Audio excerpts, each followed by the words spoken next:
okwewola si kubi naye obutasasula kyekibi. Kamwaffe ebazibwe. So tugenda kutunulirako ku borrowing nti abantu abasinga bwe tubeera mu business yagalagaana okwewola oluusi kuli inevitable naye okukutta otya. Era tugenda kulaba how have many people benefited kubanga abaana ba Katonda tulekeddwawo. Abantu abasinga kyekibalemeseza business kutabaala nokola no business nakubiri nogireka nokola nakubiri sente ne zifa nogenda mundala.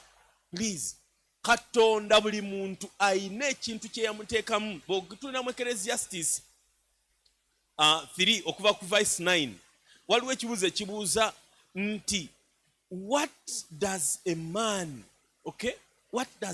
labor into. Katusomeko mu Ecclesiastes olunyiriro nga sinaba kudda wali.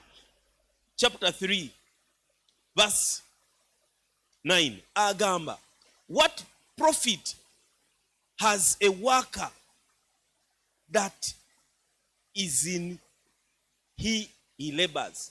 Wano new spirit field agamba what profit has a worker from that in which he labors. Nagamba nti I've seen the God-given task. Buli muntu yenna Katonda ina task oba ina kiyakuteekamu obusobozi bw'osobola okukola ne zino business olw'okuba abantu abasinga bazinoonyaamu sente. Business ya Katonda ya kuweereza abantu. Buli lw'otandika business ng'oginoonyaamu sente tojja gikola kubanga lwaki buli business erina ekisa kyayo. Kama yebaziwe. Yes. Kiba kibi nnyo omuntu okubeera ng'oli wa mputtu oli wa ggume weekaanya n'otandikawo ka restaurant kubanga oyagala sente.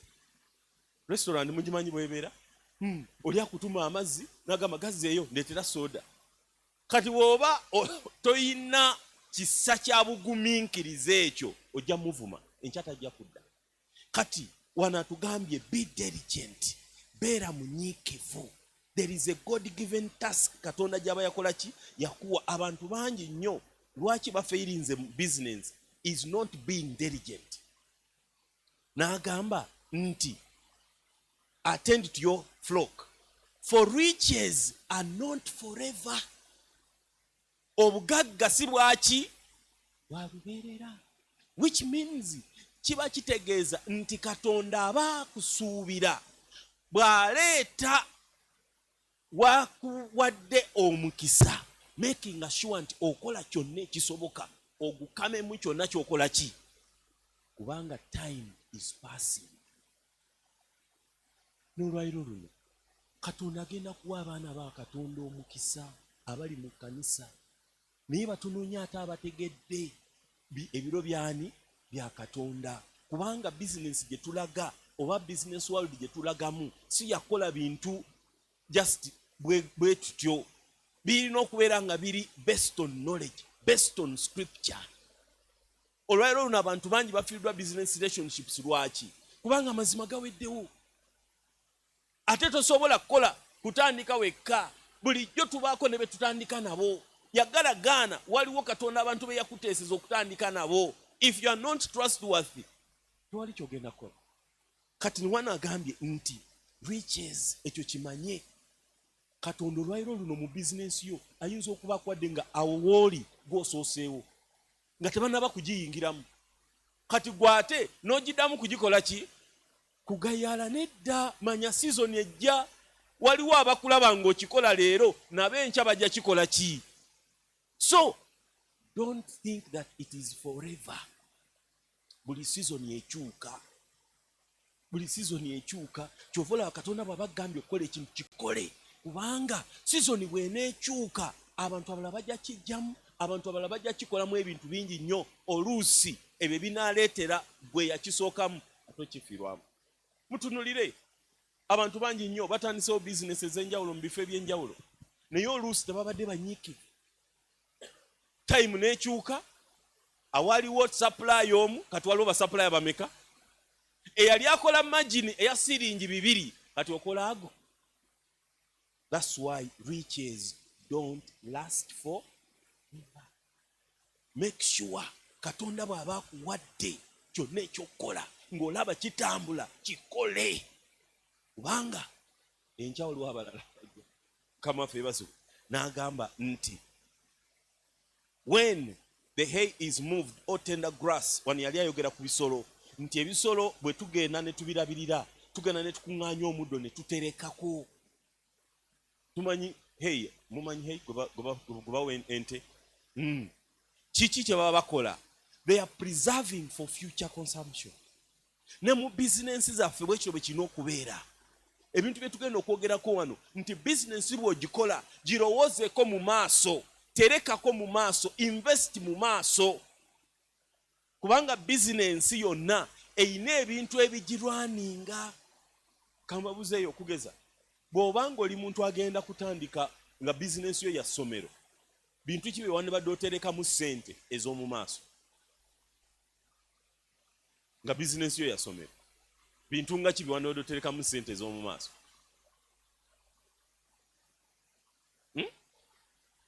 Okugula ettaka, okuzimba ebizimbe, olwobeera nga aterese omuddo guli ogwaki ogw'ensolo, kubanga ebyo ebintu bye bigenda okuyamba okulaba nti bizinensi yo mu maaso esigala nga ekyali ki relevant, ekyaliwo.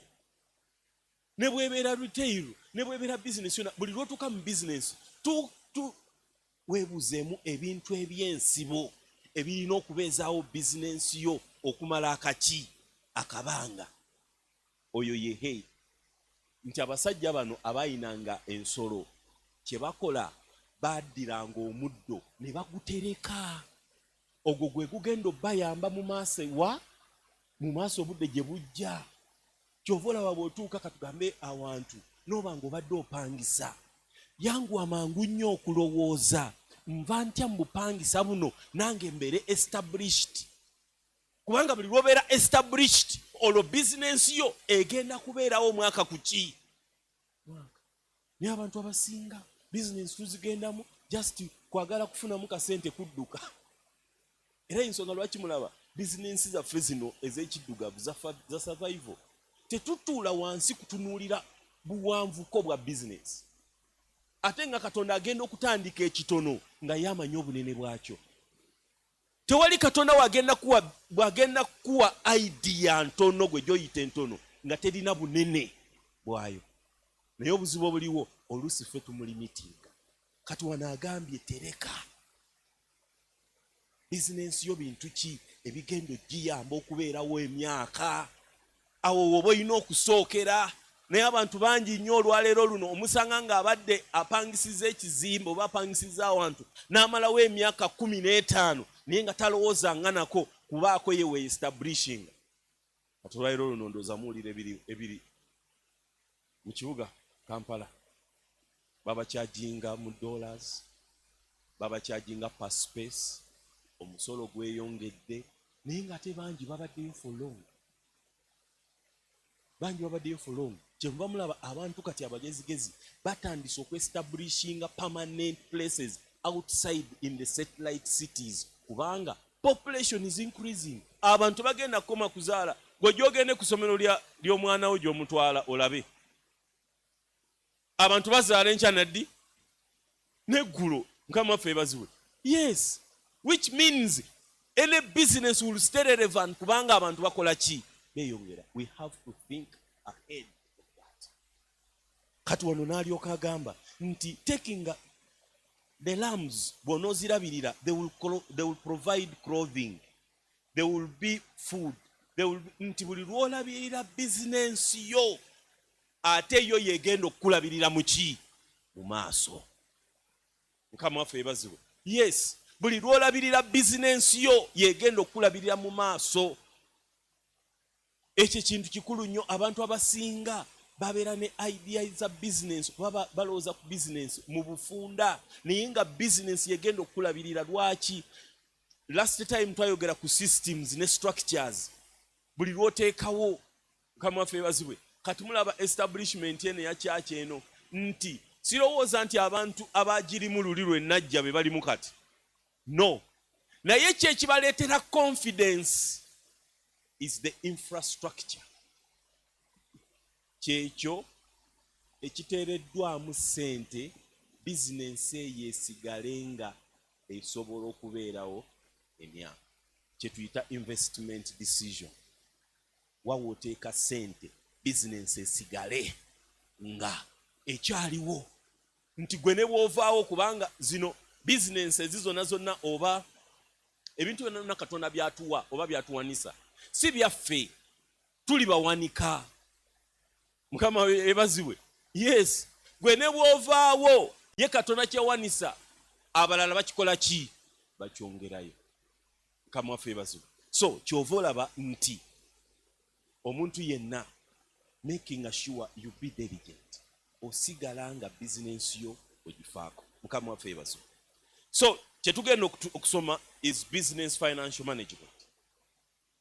Business financial management. Business eringanga mwana, era mwana, yes, kubanga bw'osoma ebintu byonna business byeyitamu, byetuyitamu nga naawe bwazaalibwa. Kankugerezeyo ebintu nga 3 oba 4. Ekisooka, business is conceived as an idea. Business gy'olaba n'olaba ne buno obuweereza kyali kirowoozo. Eno tenti yali kitundutundu ku kirowoozo ekyo. Zino tayiro zali kitundutundu ku kirowoozo ekyo. Buno obudde bwali kitundutundu ku kirowoozo ekyo. Naye kyajja kitya? Kyajjanga idea. Katonda abaako ekirowoozo kyakuteeka mu bwongo bwo. N'owulira ng'oluusi kikusuza nga teweebase, kikusuza nga okirowoozaako, nga buli lw'okirowoozaako waliwo emirembe gy'olaba, waliwo we weeraba. Kitegeera ekyo ekirowoozo, that is an idea. Era bw'atyo n'omwana bw'abeera. Omwami ateekayo buteesi nsigo ye wepa, omukyala n'akonsiivinga. In other words, buli nsigo yeetaaga ettaka. Ensonga lwaki Matayo 13 ayogera ku mataka ag'enjawulo. Nti eriyo abamu Katonda bawe ekirowoozo kya bizinensi, ne bakitwala mu kkubo, ne bakitwala bwe batyo nga bwe baagadde. Abalala ne bakiwa ettaka lya lwazi. Munda mu bo nga bakakanyavu. Oli bamuwadde ekirowoozo kya bizinensi, munda mu ye olw'okuba yakulira mu famire enjavu, n'agamba nze afe abaavu tusobola kikola. Olwo obukakanyavu ensigo ekoze eki? Efudde. Abalala nti ne tukiwa ekkubo oba ettaka ly'amaggwa lyeririwa. Kwe kuddira ekirowoozo kyo Katonda kyakuwadde ng'ayagala ogire ng'okyakimaamira. N'otandika okukibuulira abalala. Ne balyoka bakuddamu, gwafaanana bw'atyo. Gw'olina ssente zinaakola ekyo. Kubanga lwaki Katonda atera nnyo tulaga obunene bw'ebintu, naye mu butono bwabyo mu birowoozo. Kati kiri Katonda kye yakulaze ekinene, gwe kyolaga bali ne bakutunuulira okusinziira bw'oli n'ekyo kye wakoze eki, gye wafunye bagamba gwe tosobola, sente ogenda zijjawa. Olwo amaggwa gakola ki? Gakifumita. Era ogenda okwetunulamu nga nawe mutuufu olinganga eyeepanka obwepansi. Ekyo n'okisuula. Mukama waffe yeebazibwe. Yes. Then finally nebaayo abakiwa ettaka eggimu. Ettaka eggimu nalyo lirimu abamu bakungula 3, abalala 6, abalala 10. Kyekiriwa ye diligence ne commitment ku kirowoozo ekyo. Katonda bw'atyo bw'asiga. Katonda wa kyovula baba mukumwe oluusi muba mutambula n'ogamba omusajja oyo yakola ekintu nange ekyo kye nali njagala okukola. Manya ettaka lyo. Oba obudde bwe wakiwa bwali buki? Butono. Kyali kyetaaga obudde ku budde bw'obwo obulamu like 6 hours, gwe wakiwanga hours meka? 2. Kati oli yakiwa 100 era yakikola ki? Yakifunamu. Kyova olaba muno mu nsi twandibadde tetulinaamu kukola ki? Kuwulira bubi ku bannaffe. No. Ffenna Katonda yatuwa obugagga ate buli muffe ye Kristo Yesu. Oyo ye Kristo Yesu, ye Kristo. Kristo ge magezi n'amaanyi ga Katonda agaluŋŋamizibwa Omwoyo Mutukuvu. Bw'olokoka obeera regenerated. In other words, Katonda agakwambaza oba agazuukusa kubanga sitaani yagateekako obubi. Ensonga lwaki fe abaana ba Katonda tulina kutambulira ku upper end. Mukama waffe yeebazibwe. Yes, kati business mwana. Omwana akola ki? Alya era afuluma. Ne business bwetyo bweri erya era nefuluma. Omwana akula ne business bwetyo bweri ekula. Kyova olaba business ezimu ezitalya bulungi zikozimba. Yes, zikozimba. Zirwala kwa shako. Mukama waffe yeebazibwe. Yes, kyova olaba business is a living organism. Era business ekula etambula. Twandibadde nga tulabira ku ministry eno. Kubanga nze we nagira wano luli ne wenzijidde kati. It's a very big, tremendous change. Kikulaga ki? Commitment ku kirowoozo ekyo. Kubanga Katonda ensigo tevaayo lunaku lumu n'ekula. Mukama waffe yeebazibwe. Bameka nga wali olabye ensigo nevaayo lunaku lumu n'ekula? No, etwala obudde. Yensonga lwaki ne Mukama waffe Yesu Kristo bwe yafa yatwala ennaku 3 mu ki? Mu magombe. There is a reason for time. Kati obudde obw'ensigo bwetwala. Kati buli Katonda lwatandika ekintu mu butono waliwo byagenda akuyigiriza. Kubanga buli business erina dynamics zaayo. Every business mwe mutunulire business nazo neziri ebweru. Eya business ya welding dynamics zaayo size ey'okuzimba. N'obuweereza Mukama waffe Yesu Kristo mu Luka yagamba bazadde be, I have to take care of my father's business. We are in God's business. What is God's business? Is to win souls and equip them for the kingdom. That is his business. Eyo ye business ya Katonda. Era senga nzija wano byensomesa ne bitaberamu to equip saints. Kubanga mu buli kintu kyonna kye tugenda okukola kye tuyita ministry. Ministry is anything that is done where Christ is revealed and glorified. Ministry eyinza okubeera makaago. Kati business is a living organism. Ekula. Business ekaddiwa. Mukama waffe yeebazibwe. Business yeetaaga okuzza obujja. Kati mu business zaffe mujja kwesanga nti business ezisinga zifa nnyo mu myaka 5 egisooka. Emyaka emeka? 5. Lwaki mulooza business zifa nnyo mu myaka 5 egisooka? The first 5 years. Why do you think businesses collapse during the first 5 years? Njakubayo abantu babiri oba omu. Mulooza lwaki business zifa nnyo mu myaka egisooka 5? In the first 5 years. Yes, sir. Ndowooza ekisooka ziba zikyali nto. Ate nga twagala nnyo okuzijjamu nga tezinakula. Ekyokubiri ne commitment egendera nnyo myaka 5 mutwasitamala emyaka 2 commitment egendera gyatandika nayo mwaka ogusooka siebera myaka 3 egiddako. Byali biteke commitment. Commitment egendera n'okwagala okuzifunamu amangu. Ebale nnyo so ebalire ddala. That's very, very good. The business zaffe ffe bantu abazaala abaana mu myaka 3 oyagala abeere nga akusindikirayo obuyambi. Ye mentality gye tuyina. Myaka 3 omwana gwe wazaala myaka 3 oyagala akusindikirayo buki? That's the mentality. Kyovula abantu abasinga lwaki?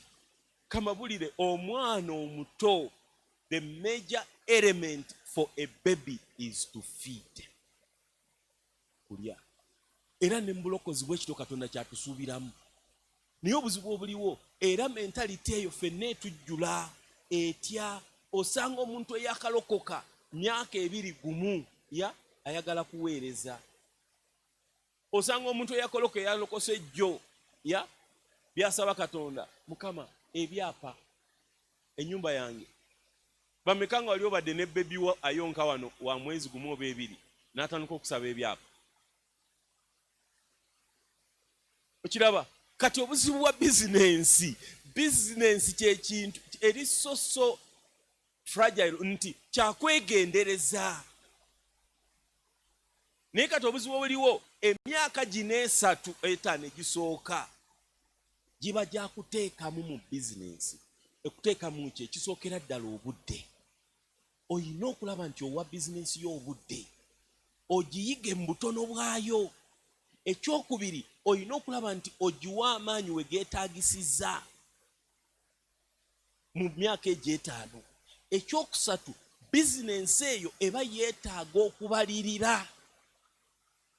okubalirira closely abantu abasinga bizinensi katonda tuwadde bizinensi ennungi naye nga bwetugenda okulaba ekimu ku byebisudde bizinensi zaffe butabalirira kubanga bizinensi eyo gy'olaba yeetaaga okubalirira waliwo ebintu by'olina okutunulako buli lunaku okulaba bikola bitya byendeeta byebyo oba ndi ku byange abantu bangi mu bizinensi emyaka egisooka 5 baleeta bo bye baagala mu kifo ky'okuleeta abantu bye bakola ki abantu tebajja kugula byoyagala abantu bagula bye baagala kati n'osanga oli oluusi ali mu bizinensi yangoye n'aleeta ye zaakola ki eyo ebeera testiyo people know what they want kama ffe bazibu kyova olaba emyaka egisooka 5 kati financial management lwaki twetaaga okusoma ku financial management mu business ekisooka kituyamba okubalirira business okubira ddala ku lunaku olusooka paka ku lusembayo kubanga ekintu kyetugenda okutunulako kati zensimbi financial management ensimbi buli totazikwata bulungi kubanga money is like blood in the human body sente ziringanga musaayi mu economy sente gulinganga musaayi kubanga lwaki omusaayi gulina obusobozi obutwala obulamu ate gulina obusobozi obujjayo buki obubi omusaayi gwaffe ekyo kye gukola gulina that quality kati ne sente bwezityo bwe ziri lwaki tulina okutegeera sente mu business kubanga sente is the fuel that runs business buli lwotakwata bulungi sente kubanga sente zisigala awo we baziyisa obulungi we bataziyisa bulungi zikola ki kubanga mugenyi wali okyaddeko senga okyala awantu wazze jjo olukeera bwoti olwaleero nga luno ku makya ne bakkeeza mu nnimiro n'ogenda okutema ebisagazi na biki olowooza obudde bwo obw'okukyala olowooza obwongerayo oba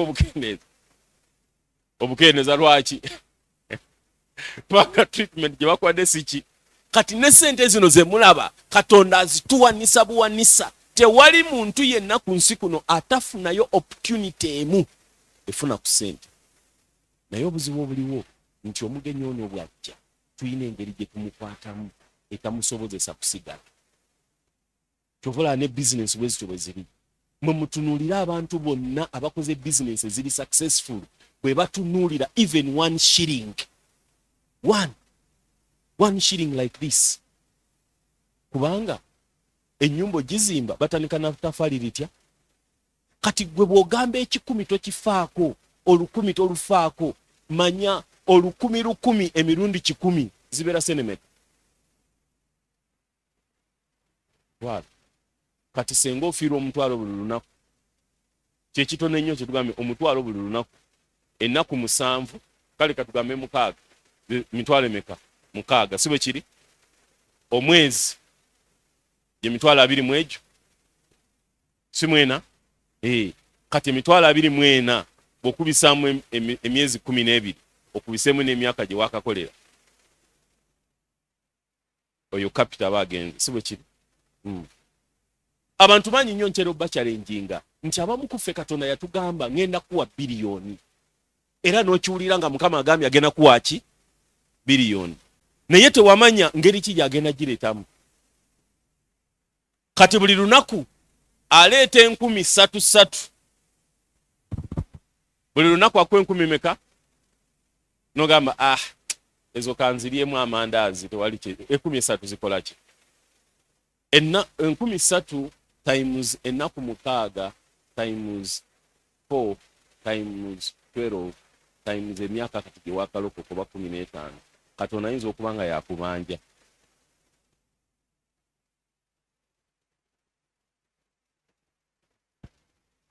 Nga biliyoni yagimalayo dda nga yagimalayo dda.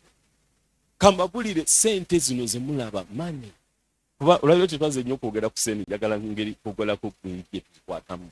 Sente zino ze mulaba nazo ziyina amatu ziwulira treatment engeri gy'ohandolingamu sente yensonga lwaki olabye twagala tutunulira financial management mu business ogitandise Katonda akwadde obusobozi obugitandika naye enkwata ya sente nkulu nnyo nkulu ne ministry eno ministry senga musoma yali takwata bulungi sente nga temulabawo kigenda mu maaso abamu kumwe temwandibadde wano naye buli lwe muwaayo mutunula omwaka gumu n'otunula ogwokubiri n'otunula buli lwabanga lwowaayo waliwo ekikola ki ekigattibwako naawe amaanyi gakola ki naye buli senga owaayo ng'olaba tewali kigenda mu maaso you start doubt kamwaffe ebazibwe kyova olaba nti financial management. What is financial management? It's a process mutendera it's a process of managing finances, a process of managing finances sente, a process of managing finances for proper and accurate accountability. A process mutendera, a process of managing finances for proper and accurate accountability. Embalirira business buli lwogiteekamu ssente bwoti olina okutandika okuzirondoola wa we zigenze kubanga nga bwe tugenda okulaba abamu ku ffe tweriridde bizinensi zaffe naye ne twekwasa abaana ogiridde otya buli lwaggulu ogijjamu ebiri mumpe yawe ebiri mumpe yawe eza soda mumpe yawe eza transport mumpe yawe zino gwe kennyini gw'ogyeriridde kubanga tobalazo ojjeemu ogenda okukakananga omwaka gumu guyiseewo nga kapito yenna omweriridde mugamba abaana banziba naye senga bakubuuza ebitabo biririddawo ebyevidensi nga nti ddala abaana bakubba nga tobiyina kyova olaba bizinensi erina era yensonga lwaki emu ku principles za business nti business is an entity of its own from the business owners or from the owners. Business ebeera yokka ku bannannyiniyo era bw'oba tonnaba kwawula business yo ku ggwe manya eyo kati ye action point gy'olina okutwala kati business erina kuba yokka erina kubeera yokka naawe wekka nga bwe tulabye nti business is a living organism nti azaalibwa nga bw'olaba ne bwe muzaalibwa nga muli balongo babiri era buli omu abeera n'obuki n'obulamu bwe ne business bwetyo bwebi business teyeetaaga kutabulamu ŋŋanda teyeetaaga kutabulamu lumanyimanyi teyeetaaga kutabulamu bintu bigenda kutwala ssente awatali business yo yennyini abantu bonna bwe mulaba bakoze business eziri serious mugende mulabe systems zaabwe ez'okugoberera ssente. So financial management, what does this process involve? Number one, it revolves recording, okutereka, okuwandiika. Number two, it involves summarizing. Number three, it involves analysis. And it involves reporting. Gena njogera ku kimu. Process eno omutendera guno gulimu ebintu ebyo. Yeah? Recording. Okuwandiika. Ali wano alina business. Oyina ebitabo w'owandiikako okuba lwayita business yo oba lwatandika business yo n'owandiika by'ogula bitute ssente mmeka. Mulaba tulina kati amasimu gano kompyuta eyo gye tulaga kubanga obuwandiike buno ngenda kubalaga buyamba wa mu bizinesi. Okuwandiika by'ogula, okuwandiika bye batunze, okuwandiika by'osaasanyizaako. It's important. Kubanga ebintu ebyo birina amakulu gebikuwa nga bwe tugenda okulaba mu analysis. Kati olina okuba nga olina obuwandiike. Kati records ezo zikuyamba nnyo. Era records ezo tuzisamarayizinga. Kati okugeza senga obadde owandiika buli lunaku ng'owandiika by'otunze sales. Olunaku olusooka n'otunda emitwalo 2. Olwokubiri n'otunda emitwalo 6. Olwokusatu n'otunda emitwalo 1.5.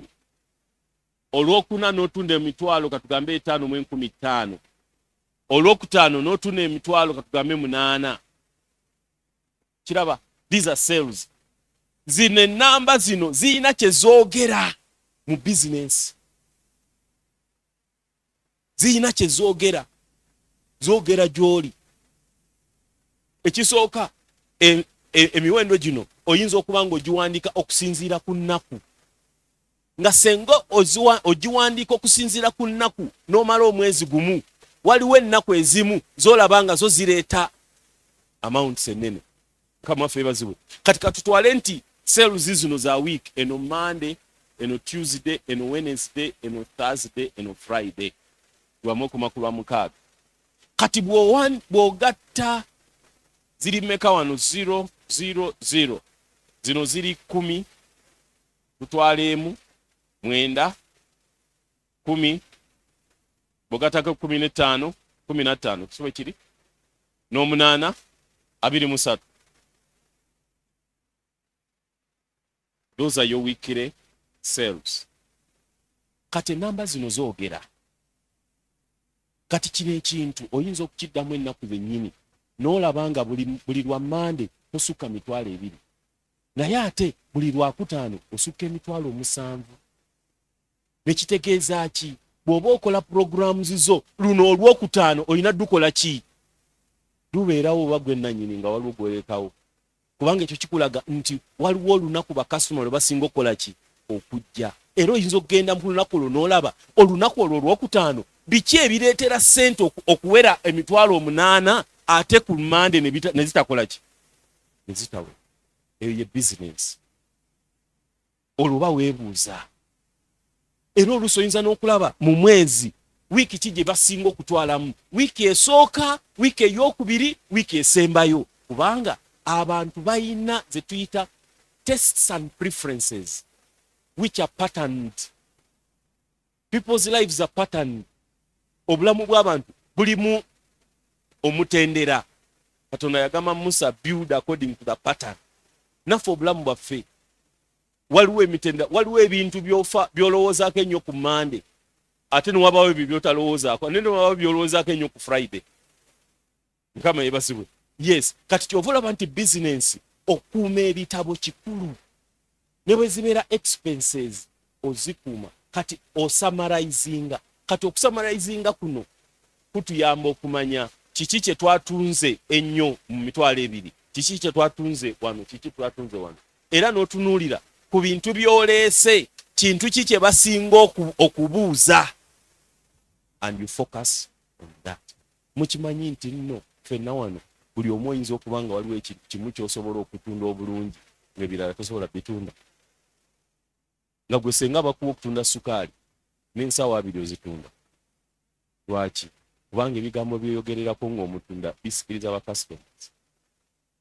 Naye kati weesibye ku munnyo gw'oleeta gusibye ssente Mukama waffe yeebazibwe. Lwaki? Kubanga tulina biwandiiko kw'otunuulira. Bino ebiwandiiko bituyamba okukola mu analysis ono tujjamu interpretation ezituwa actions, biki bye tulina okukola, decisions. Abantu baagala ki mu budde ki? N'omanya nti kale nina ebintu 8 bye ntunda, naye kino ekimu kigenda nnyo. N'ofokasinga ku ekyo, biri n'obitendeeza. Kubanga awo olina kye tuyita competitive advantage. Abantu bangi beesibye ku bintu bye batalina kisa kutunda. era ensonga lwaki business koze kati waliwo reporting report buba buwandiike kyova olaba nga gwe alina bizinensi wandibadde buli lunaku obaayo ka report bw'oba olekawo omwana oba naawe kennyininyini ka report kogeneratinga report sinzibu nnyo yakugeneratinga funayo ka form bwe kati ka daily report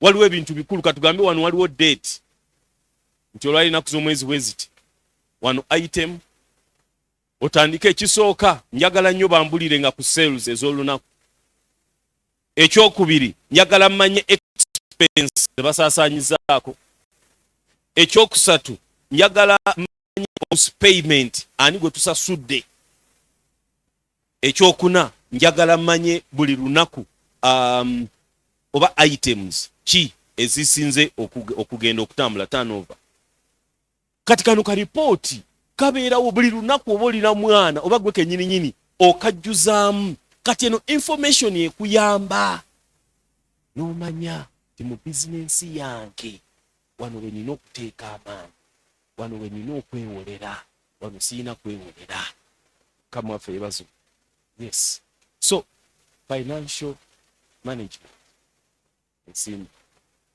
tugenda kutunuulira maybe katwabe lwaki it's important number one ekuyamba okutrackinga performance ya business yo that's financial management ekirala ekuyamba okutegeka ebiwandiiko raising the financial statements ebiwandiiko ebikwatagana kuki ku business kubanga zino numbers zetuwandiika wano ze zituyamba noba nti osobola okukola financial what reporting ekirala ekuyamba okukola accurate decisions kati nga wano abantu bannyo balina business ya nowesanga nti business bwe batunda bwe bati we basalirawo egula nga tebamaze nakumanyi ddala kino kyetugenda okugula kyekitambula oba kiweddewo bugwi it is out of impulse kiyinza okuba nga kiweddewo kubanga mubadde mukisuze ebbanga kati kiweddewo kwolwo bana ino tukireete so nomugenda kukiteekamu ssente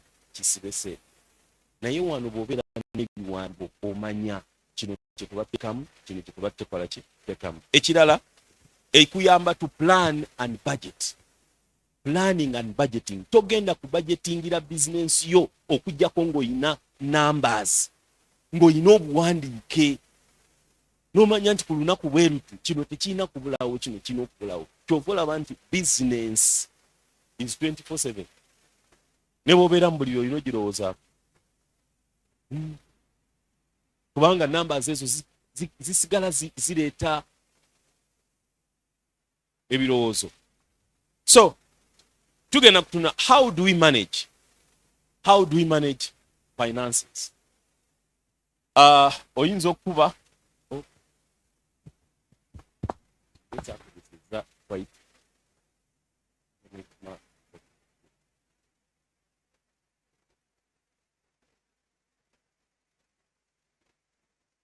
oyinza okuba ekintu bwe kiti ngenda kukuba obubokisi buli butaano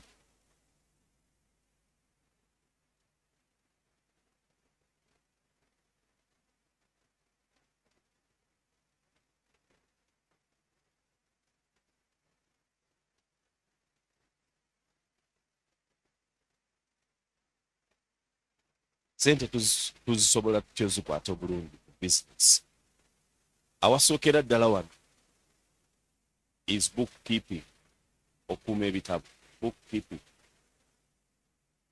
olwaliro luno mulaba abantu babongeza omusolo naye kye basinga bababuuza muleete ebitabo byammwe tubalirire tulabe bwe muba mugamba temukola ki sente naye abasinga tebalina biki bitabo okay? So bookkeeping yesooka ngenda gyogerako eyokubiri yandibadde banking okuteeka sente muki mu bank zino zonna disciplines nungi nnyo okweyigiriza eyokusatu is tracking your expenses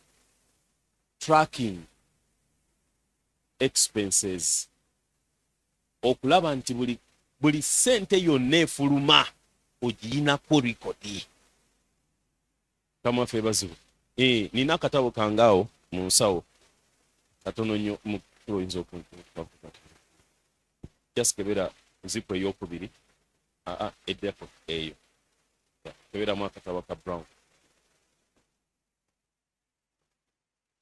kakaki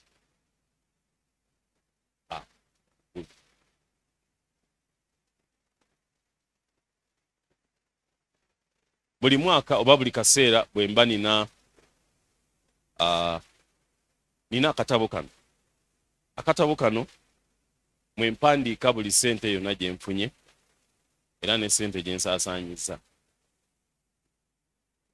Nyinza okawandiikamu bwe mba nina obudde awo nga ntudde oba bwe nzirayo awaka. It's a small book. Oyinza okufuna ne ka pocket book kubanga oyinza ogamba Musumba tunaamanya tutya kati nsaasaanyiza 2,000 n'azijjukira ddi.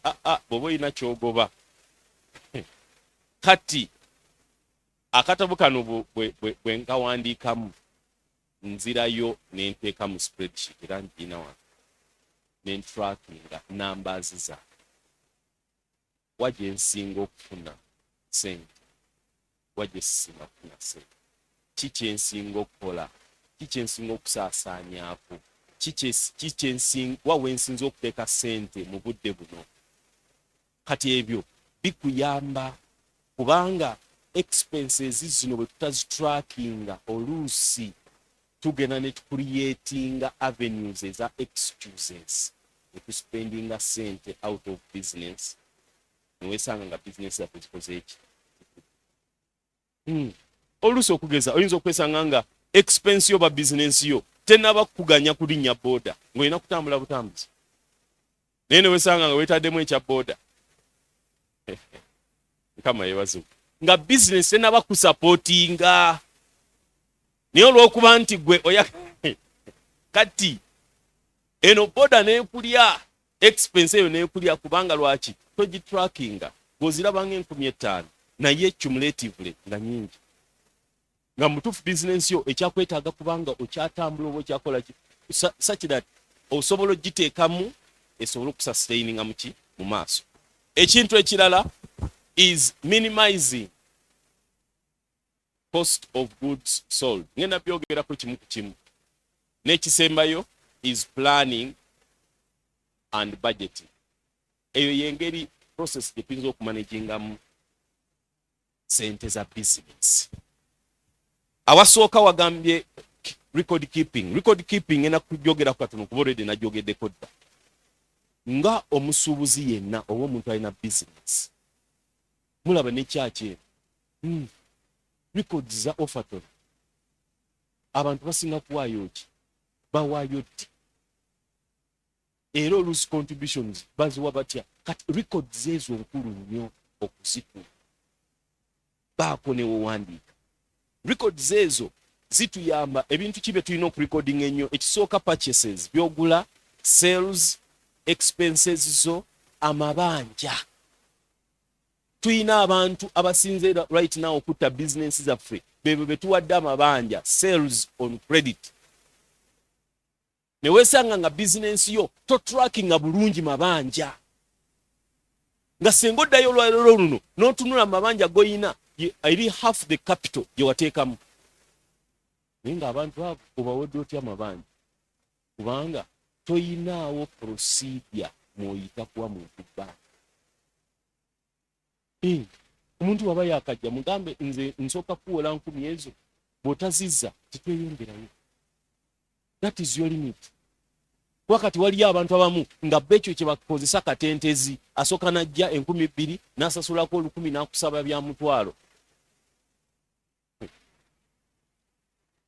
Bw'amala okusaba bya mutwalo n'asasulako ezo nya ogenda okakana nga akusaba ebyegyo. Asasula ebbanja bwe likola ki? Bereyongera. Ogenda okukebera after myezi 6 ng'omubanja emitwalo ago. Kati ogamba ekyamu. Era kyakola ng'akyusa ekkubo oba ng'agenda kuduuka ddala. Tobolaba bannaffe abo abakoze business bakuwa days. Bagamba bwe tuba nga tukusupplying kubanga business ezisinga kati ziriwo kye tuyita spontaneous financing. Bakusupplying ebintu ne bagamba either tuwe postdated checks oba tugenda ku ennaku asatu bw'oba tosasudde mu nnaku asatu yes.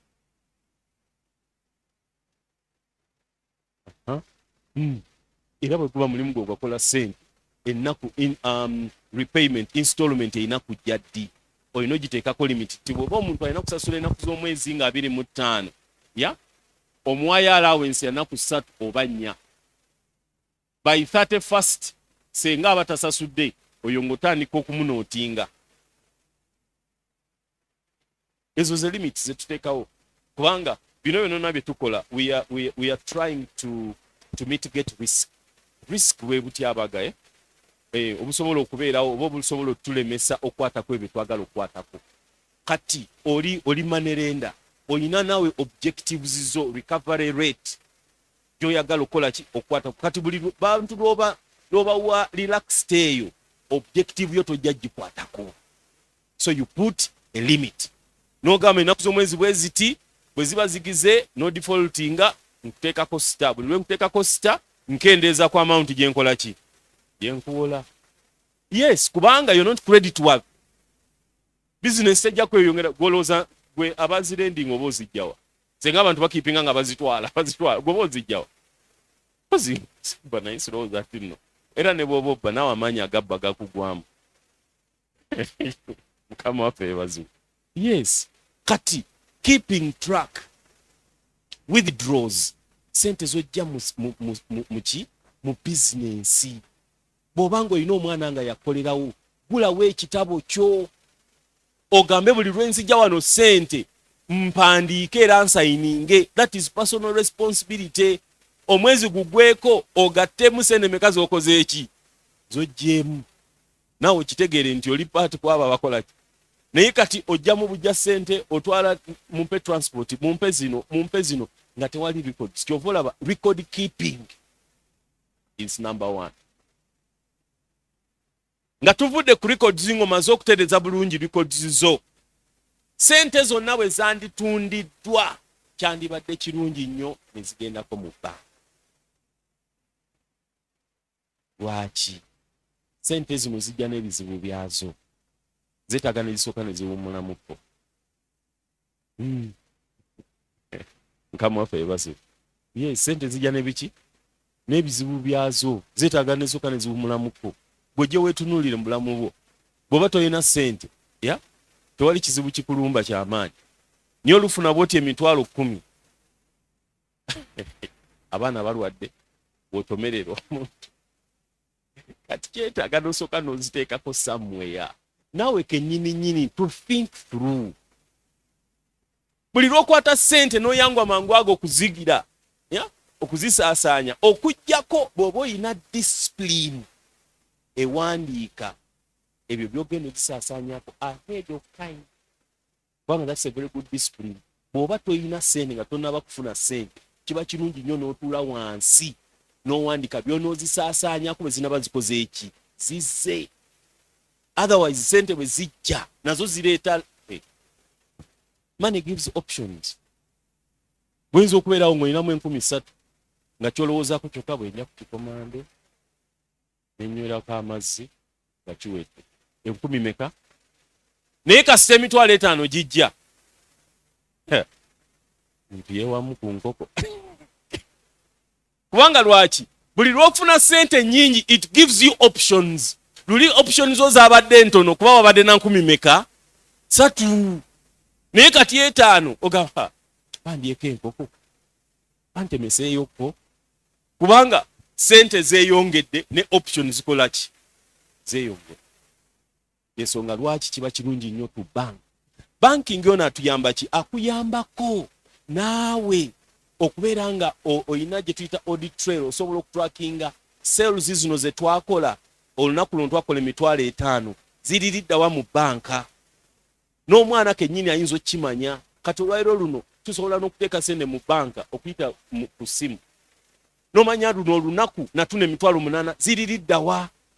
Kati ziva eri n'oziraba bulungi nnyo kuki ku statement yo. Then kati ku statement n'otandika we okudispersinga nga bw'okoze eki nga plan yo bw'eri. kyovolaba banking is important. Kikulu nnyo. Abantu abasinga ekisinza okuta bizinesi zaffe bwe mutunda bwe mugula ebintu, bwe mutunda bwe mugula ebintu, mugula n'ebyo kubanga bakasoma babiri bazejjo ne babuuza ku kino ne mukiteekamu ssente ne wayitawo omwezi gumu nga terina omu akibuuzizaako kyokka mwakiraddemu ki. That is impulse buying. Abasinga obuzibu buli kati ne tuteeka ssente mu bintu ebisiba ssente mu kifo ky'okuteeka ssente mu bintu ebirina okukola ki ebitambula. Wegenda olabe bizinesi z'abayindi, they have mastered that. Bo bali ku turnover. Naye gwe ofuna ekintu kimu n'okiteekako emitwalo 7 ne kibeera ku shelf emyezi 6 tekitambula n'ogamba oli mu bizinesi. Nedda. Shelf life y'ekintu teyandibadde more than a week. Nobuba ng'olina ekintu mu bizinesi nga ne wayitawo wiiki nnamba nga twalina omwakikuza, ne wayitawo omwezi kiri visiting. Kubanga kiba kisibye ki sente. So banking is important. Akuwa okutrackinga. Tweyigirize nnyo ekintu ekyo, sente bwe baba bazitunze muziteekeko muki mu bank. Ekyokusatu is tracking your expenses. Ebintu by'osaasaanyaako, tracking your expenses. Ebintu bino bye tusaasaanyaako mu business ekisookera ddala byandibadde biri well established. Okugeza omwana akola mu dduuka lyo oba akola mu bizinesi yo, omuwaki omuwa transport buli lunaku wa mmeka, omuliisa ekyemisana kya mmeka, oba waliwo expense yonna endala. Kati ekyo kikuyamba n'omanya nti siyinza kusuubira sente yonna kuva mu bizinesi eno etali ku bintu bino. Expense nga ziri well known. Wakati abamu oluusi expenses zaffe ziririddawa, bayinza okuwa sente ogenda okugula ebintu n'otuuka eyo n'osangayo akagoye n'okeegulira. Bamanya ku sente zaki za bizinesi. Kati yo tiyabadde expense ya bizinesi. Kyova olaba expenses zino nkulu nnyo. Mujjukire buli lwe tusaasaanya sente, whenever you spend money it's another person's income. That's how money exchange is out. Okusaasaanyaako kuyingiza kwa mulala. Era olunaku bwe luba luweddeko, abantu sente ze bayingiza ziba zenkanankana n'ezo ze bafulumiza. Kuba terina omu agenda ku earninga what you've not spent. Cut expenses nkulu nnyo. You need to have a discipline. Mu business expense ki? Kojjaawo yazze wano ne tumugulirayo soda. Ate yagambye tanywa kali katono anyoona omunene. Gundi yazze wano ne tumukolera kino. Gundi yazze wano ne tumugira kino. Kati expenses ezo sente ziba zikola ki? Zifuluma.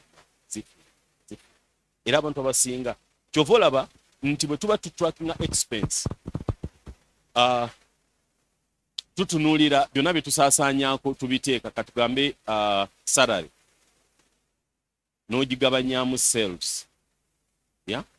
Kati buli odividinga expense yonna ne sales amount, buli expense eri above 10% oba 15% eyo gitunuulire. Expense yonna, sente yonna ku kintu gy'okisaasaanyaako bw'ebanga etwala 7 ku 10 ku by'otunda, gitunuulire. Kikulu nnyo kubanga esobola okugenda ng'ekula eyo expense. Emirundi egisinga abantu abasinga kye bakola wali ddala buno obu expense obutonotono bakulyetingawo gye tuta petty impress system, nti bawaayo omuntu sente nga mutemwa guli awo nti mitwalo gigino 2 buli wiiki tetukuwa, waba waliwo yeetaaga kino oba kino naye tolina kuspendinga sente zikola ki zisuka. Kyolaba expenses zaffe tulina okuzivisitinga, naye tosobola zivisitinga okujjako ng'olina bikodi n'omanya nti wano wensaasaanyiza wano sisaasaanyiza. Mukama waffe yeebazibwe. Ekintu ekyokusatu is minimizing, okendeeza ku sente ze tukozesa mu kugula ebintu. Abantu abasinga ebintu bye tutunda, katugambe oleeta bintu bya dduuka, ya waliwo sente z'okozesa okubireeta. Kati sente ezo ze tukozesa okubireeta oluusi zibeera nyingi ne zitulyako sente zaffe. Awo zibeera zitya nyingi? Ekisooka, bw'obanga ebintu gy'obijja bakuguza ku bbeeyi ya waggulu. Mu bizinensi ya Uganda olwaleero okusobola ogifunamu, olina okubeera ne ba suppliers abasukka abataano, era nga tonnaba kugula ku omu, weetaaga n'osooka bonna n'obakubira no finding out prices zaabwe. Kati oyinza okwesanga nga ebintu gy'obigula emiwendo mingi, kubanga obigulako oyo omuntu eyakumanyiira, agenda n'akutunzaako. Kati bwe yalaba nga tokyabuza nnyo business, ye n'agenda nga markinga up ka different scale. Wili yakuguzanga ku mitwalo 5, kati n'agenda nga ateekamu 2, awulira to complaininga, n'ateekamu 3, awulira to complaining, n'ateekamu 5. Paka lwatuuka ku extent n'akuwulira nga bw'akuwa 6 n'awulira nga naye lwakyo nedda kirabika. Kati tuyina abantu bwe bati akustadinga n'agenda nga akugeramu. Kati ne weesanga nga banno ebintu bye batunda babifuna ku ssente ya wansi, ate gwe obifunye ku ssente yaki ya waggulu, olwo ssente zigenda. Awalala ze direct expenses eziri involved mu kukwata ebintu ebyo, kugeza okubitikka, transport, emisoso egibigendako nga tonnaba kubituusa wogenda bikola ki bituuka. Olwaleero luno mwalabye oba mwasomeko ku mawulire, Bank of Uganda yayongedde CBR rate eri kati 10%. Eno ye rate banks ezisinga gye zikozesa oba kwe zisinziira okuwola. Kati buli rate eyo, buli eno CBR rate increasinga, ya kaba kabonera akalaga nti the economy is not liquid, temuli sente. Kati buli ayina gy'ayina agyongereko okugiseera. Era ojja kwesanga nga loans kati zigenda ku becoming a little bit higher. Kati buli lwota tracking expenses zo, oyinza okwesanga nga omuwendo basis ko pricingira buli waggulu okusinga banno ku bakola ki ba price. So n'ekisembayo bwe tuba tunna managinga bulungi finances is planning and budgeting. Okuteekateeka. A budget is a quantitative plan. Naye era ebintu bino byonna nga bw'omanyi nti tosobola kuplaninga okuggyako ng'olina obuwandiike. Waliwo ekyandikwa kiri mu Lukka 14 olunywa 28 paka ku 3. Mukama waffe Yesu Kristo yabuuza ekibuuzo awo. Lukka 14 olunywa 2 Lukka 8 paka ku 3. 14:28. Nagamba wati, kubanga ani ku mmwe bw'abanga ayagala okuzimba ennyumba atasooka kutuula n'abalirira eby'emirimu gyayo, obanga alina ebyo eby'okugimala. 19. Mpozi bw'abanga amaze okuteekawo emisingi bw'atayinza kugimaliriza, bonna abalaba batunula okumusekerera. 3. Nga bagamba nti omuntu oyo yasooka kuzimba n'atayinza kumala. Kama ffe baziru, Yesu yali ayogera ku budgeti. Ani ku mmwe agenda okuzimba omunaala, oba agenda okukola business, oba agenda okukola kino n'atatulako wansi okubalirira what it will take? Kati budgeting ne planning nkulu nnyo. Budgeti zino zituyamba mu ki? Zituyamba nnyo mu okusettinga targets zaffe. Kiba kibi nnyo okubeera mu business nga toyina targets oba objectives. Okugeza olunaku nojja mu business yo nga tomanyi olwaleero luno nandibadde ntunda sente meka.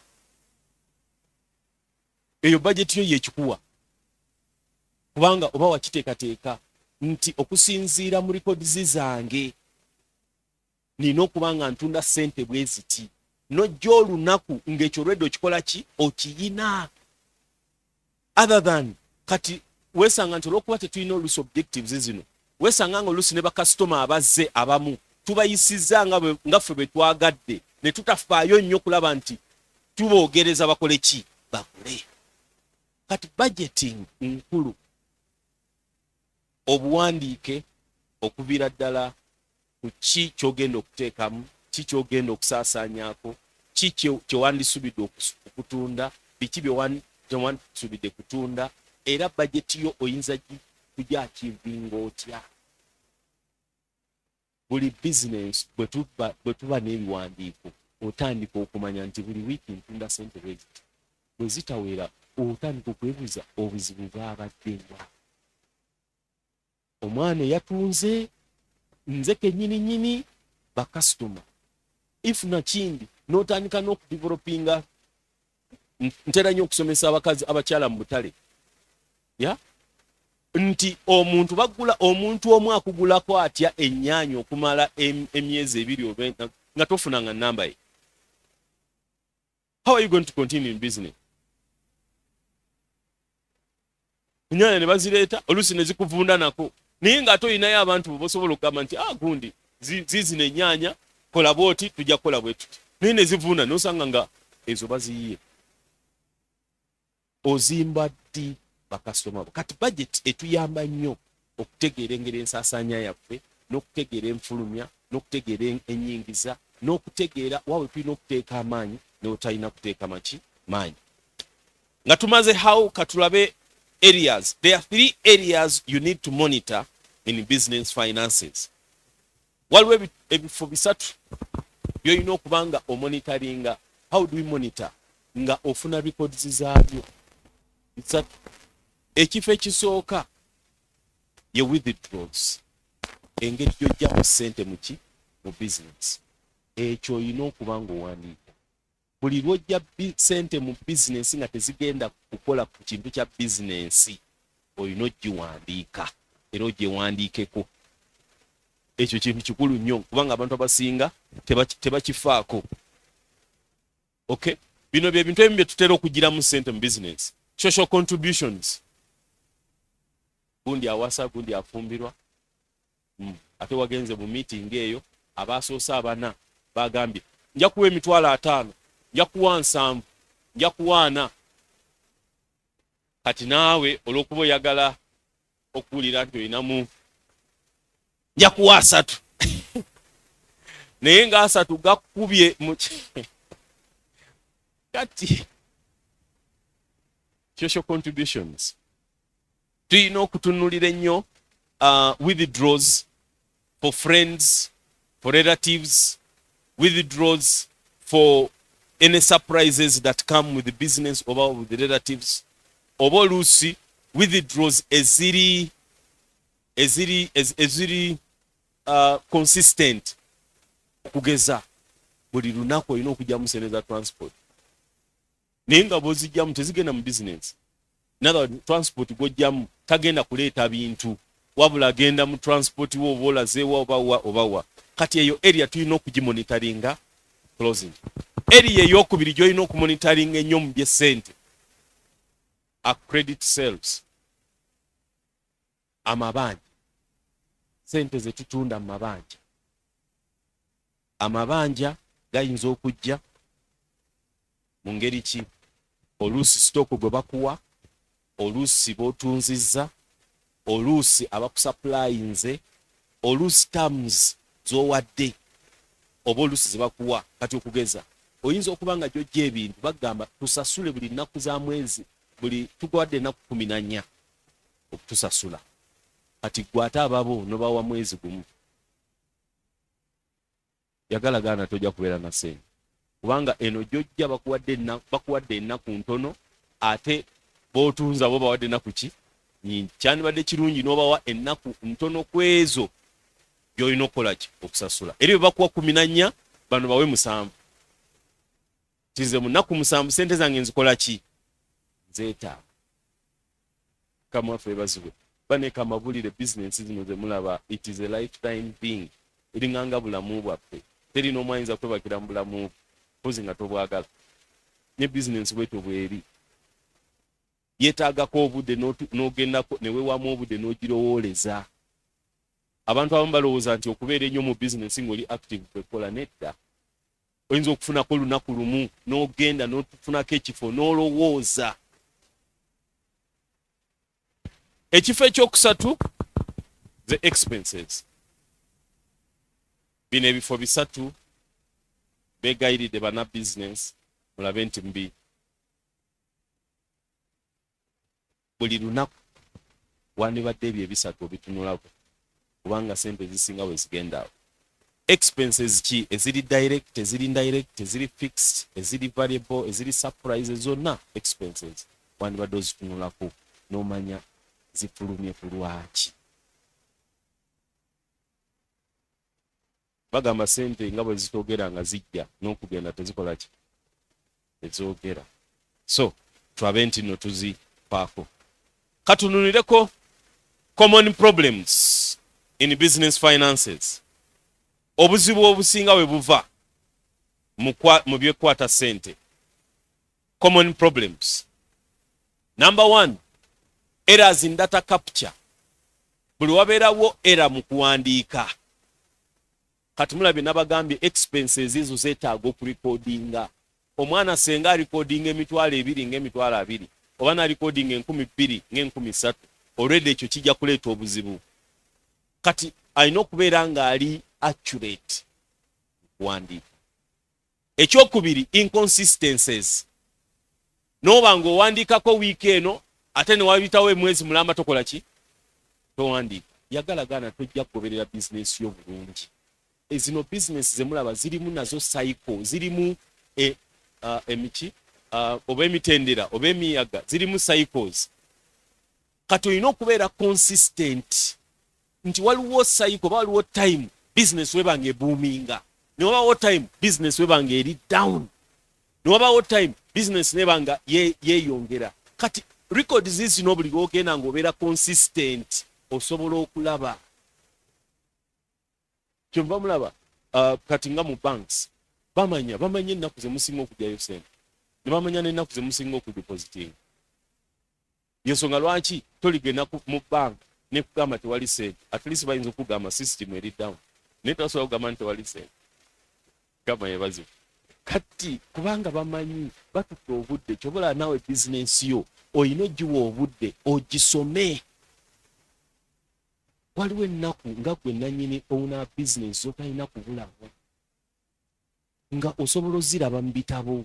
Luno olunaku tutunda nnyo, beerawo omanye kyekireetera ekyo. Luno olunaku tetutunda, why?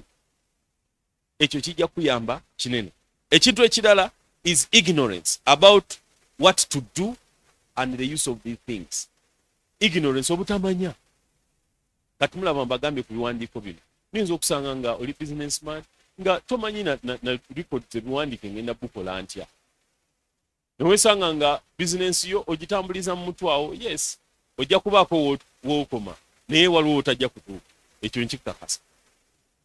Buli bizinesi yonna etali recording ebaako weekoma, waliwo wetasukka. Mukama yebazibu. Kiringa nga bwe ngamba abasumba nti kiba kirungi nnyo bw'obanga oli musumba otandika okweyigiriza okuwanisa abalala okubala ebiweebwayo. Otherwise senga gwe omusumba gw'obibala gw'obitwala mu banka gw'obikola, Mukama ajja kutunulira bw'ati agambe kati ono muwe emitwalo 2 gye baleeta mu kabbo, bwe banaleeta miliyoni 3 tamala olunaku lulamba mu biweebwayo n'agamba kanjira mukumirawo. Si lwakuba nti Katonda tasobola kuwa abantu kuleeta, nedda. Akulaba nga obudde bwo obungi ojja bukola ki? Ojja bumalaawo. Kati naffe many times obulusi obutamanya kituleetera obuzibu. Ekintu ekirala ye narrow view about business. Abantu abasinga lwaki sente tebazikwata bulungi mu business, bayina endowooza enfunda. Business bagirabira mu survival, not a lifetime. A business is supposed to be for generations. Tuyina bannaffe wana balina business madivani mukwano, they are generations. Kati fe obuzibu bwe tuyina business mentality eyo kankalyemu kasita kambeezaawo. God is Our God is much more bigger than that. Katonda ekirowoozo kya business kye yakuwa, it is for generations. Naye gwo kirimitinze okatunira kasita nfunamu ebiri, no, set the system. Ye Katonda agenda kubagituusa, because structures and systems are what growth respond to. Kasita structure ne systems ezibeerawo teba bakula. Nga naffe Katonda era bwe yatutonda. Oyina structure ya skeleton, ne ku skeleton okwo kutulako systems mwenda. Era ebyo bye biresponding nga bwe byegenda bikula nga naawe okola ki? Okula. N'ekintu ekirala, failure to allow the linear growth. Linear growth yeruwa. Ebintu byonna bitwala obudde.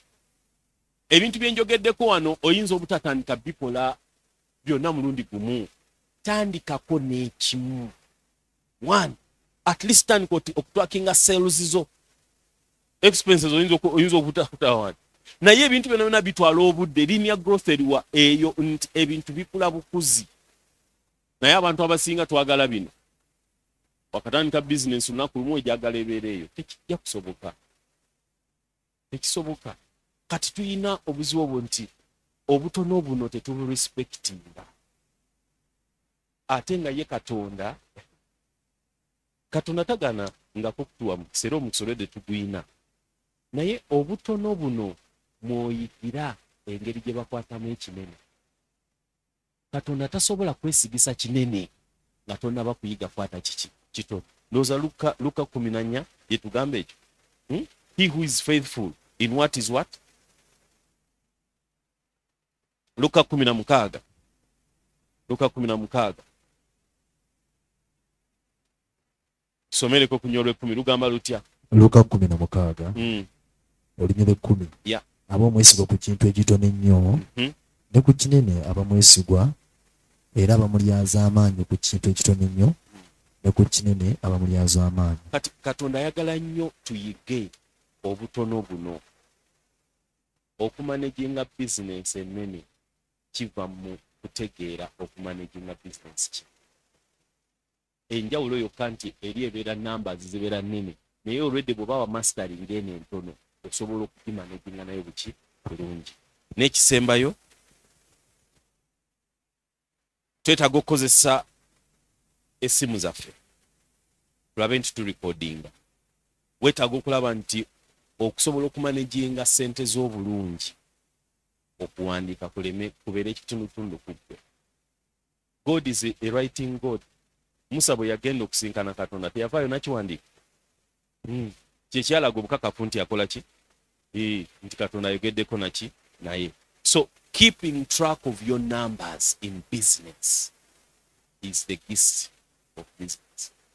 Bw'oba tokuuma biwandiiko na numbers zo kiba kizibu nnyo okupotola mu business. So awe tugenda okukoma, ngenda kubuusabayo ndowooza ebibuuzo Musumba before we go to the next lesson.